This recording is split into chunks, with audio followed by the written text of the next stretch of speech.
Lakini nimechokonolewa sana na baadhi ya watu, kiasi ambacho inawezekana kuna baadhi ya watu mkachanganywa.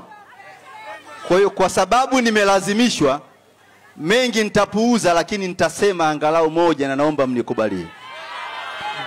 Na nikishasema hilo tutaendelea na mambo mengine.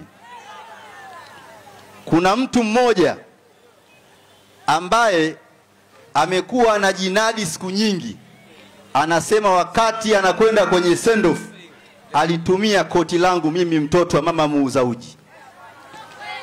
Lakini leo hii anadiriki kufikia na kusimama mahali anasema eti Gambo ameumiza watu wengi. Hivi nataka niwaulize, hivi mimi na yeye nani ameumiza watu wengi katika nchi hii? Nyinyi mnakujua Dar es Salaam nyinyi? Nendeni mkatafute habari zake kule, hata kumsalimia mtaogopa. Nataka kokote alipo mwambie, mikono yangu ni safi, sina changamoto yoyote na sijamuumiza yoyote.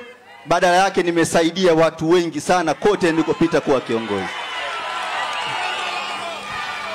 Nimesaidia watu wenye ulemavu, tumewapatia viti mbalimbali kwa ajili ya kuwasaidia.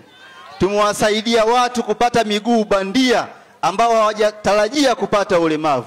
Tumesaidia vituo vya yatima, tumesaidia kila mahali.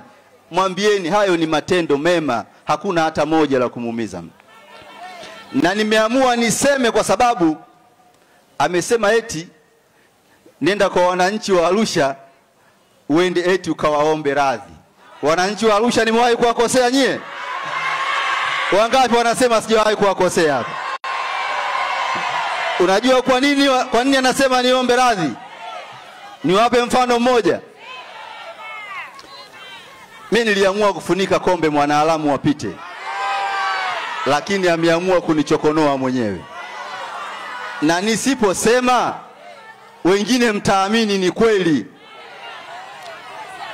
Kuna jambo moja akiweza kunijibu hilo jambo, akiweza kujibu hilo jambo, mimi nitarudi kuja kuomba radhi hapa.